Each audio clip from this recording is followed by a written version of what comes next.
Là, je suis très content de jouer à Barcelone, putain, je pensais que c'était fermé. Mais ouais, en France, tout est fermé. Moi, je pensais que vous étiez confinés. Mais en fait, non, vous n'êtes pas confinés. Et vous savez pourquoi vous n'êtes pas confinés? Parce qu'il n'y a plus de thunes. Eh ben, le gouvernement, il a dit la pandémie, quelle pandémie? Hein? Ah, ben, serrez-vous la main, faites-vous la bise, baisez sans distanciation sociale, mourrez si vous voulez, on n'a plus d'argent. Et pendant des mois, les médias, ils nous ont cassé les couilles à savoir c'est quoi le monde d'après, ça va ressembler à quoi le monde d'après? Et ben moi j'ai la réponse, le monde d'après, c'est le tiers-monde. Fin de la discussion. Et quand je me suis rendu compte de ça, j'ai appelé mes potes argentins du coup. Tiens, allô les gars? Ouais, c'était pour savoir, en fait, comment vous survivez? Parce que là, on vient d'être rétrogradé en 3e division avec vous. On a besoin de conseils, les copains. Ah là là, ça fait du bien de jouer. Parce que je vais pas vous mentir, en fait, là, c'est une reprise. Ouais, ça fait 4 mois que j'ai pas joué. On est clairement sur une reprise. On va être sur un Guingamp-Lorient, mi-juillet en match amical. Hein. Je préfère pas vous mentir. Peut-être que dans 2-3 blagues, je vais me faire un claquage. C'est largement possible. Je vais quand même essayer de donner le maximum, de faire de mon mieux, parce que en tant que Français à Barcelone, je peux pas repartir sur un échec. Après Griezmann et Valls, ça me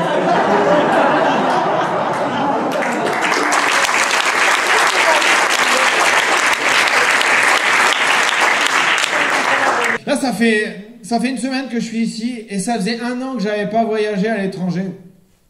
Et j'ai l'habitude de voyager. Et la pandémie, ça fait chier parce qu'on peut moins voyager. Mais il y a un truc qui est bien, c'est qu'il y a moins de touristes. Il y a 10 jours, j'étais à Montmartre. Et putain, ça respirait. Les rues respiraient. Il n'y avait plus les quarts de touristes. Et d'ailleurs, je me demande toujours, je comprends pas en fait, tous les Chinois qui viennent jusqu'à Paris pour dévaliser les boutiques de souvenirs qui sont remplies de produits fabriqués en Chine. Et les gars, ça vient de chez vous, fallait pas faire tout ce chemin. Mais faut être con quand même. Je veux dire, tu viens pas à Barcelone pour voir un spectacle en français.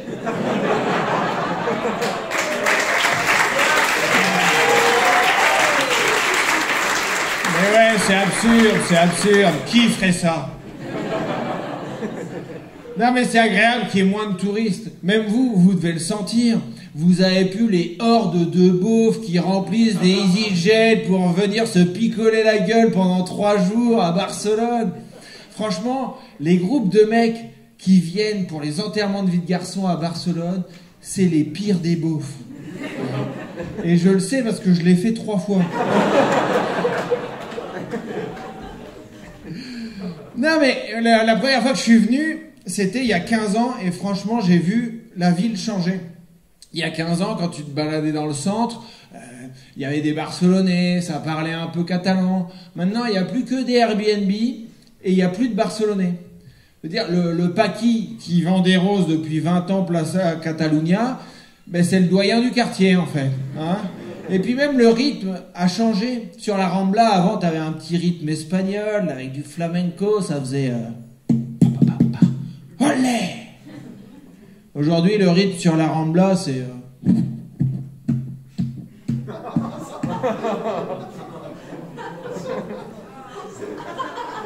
Le bruit des valises à roulettes sur les pavés.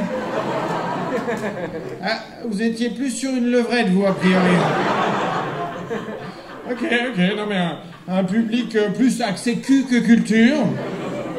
Non, ça me va très bien, on va bien s'entendre. Non mais ça doit être cool quand même d'être expat à Barcelone, non? Ouais. Oh putain. Oh l'engouement français quoi. Allez les bleus, allez les bleus. Ouais, on habite à Barcelone, il fait beau tout le temps, la vie est pas chère. On est content, épanoui. Non mais sans déconner, c'est cool d'être expat à Barcelone ou pas? Ah bah quand même, putain. Enfin, expat, Expat, faut quand même préciser. Hein, parce qu'il y a les expats qui ont été envoyés par leur boîte française, qui ont le gros salaire avec la part de fonction. Et puis il y a les autres. Hein, ceux qui sont venus chercher du travail à Barcelone. Non, c'est pas les mêmes. Hein. Ah bah les premiers, ils sont en business sur Air France. Les deuxièmes, c'est Ryanair Beauvais. Hein. Les bons mois. Hein. Sinon, c'est du blablacar à 3 derrière dans une Twingo.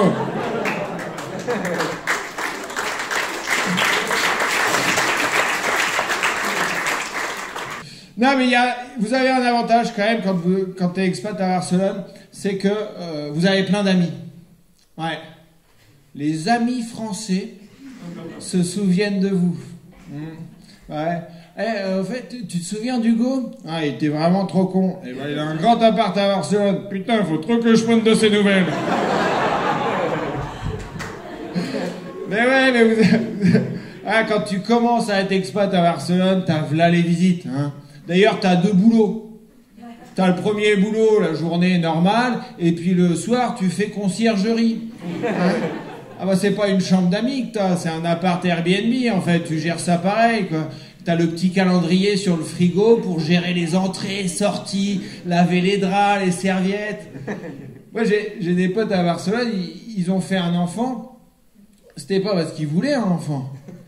C'était juste pour avoir une bonne excuse et pour pouvoir dire désolé, la chambre d'amis sera toujours occupée.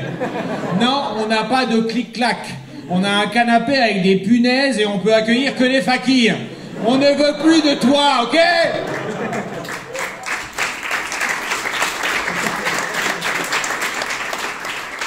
Non mais moi je pèterais un plomb d'avoir autant de visites. Tu vois. Moi je pense que je serais là. Mais non, je veux pas visiter la Sagrada Familia pour la 48e fois. J'y retournerai quand ils l'auront terminé cette putain d'église. C'est quoi le problème avec la Sagrada Familia? Pourquoi ils la terminent pas? Non mais sans déconner. Est-ce que un jour il y a le chef de chantier qui a fait les gars, je reviens dans 5 minutes, je vais acheter des clopes. Et puis 30 ans plus tard, il y a les ouvriers qui font creo que papi no va a volver.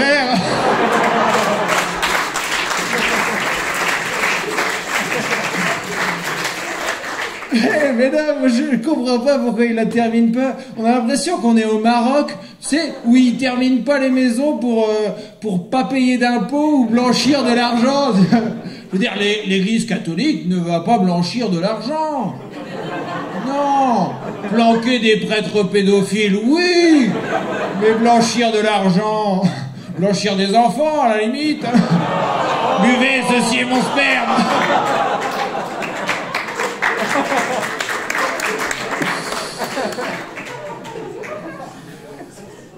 Elle est un peu dure celle-là.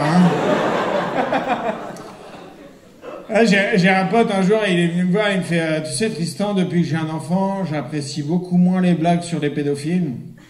Et je lui ai dit, mais du coup, depuis que t'es avec Marine, t'apprécies moins les blagues sur les moches?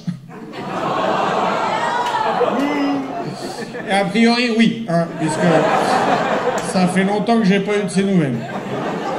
Allez, je vous laisse là-dessus, merci beaucoup.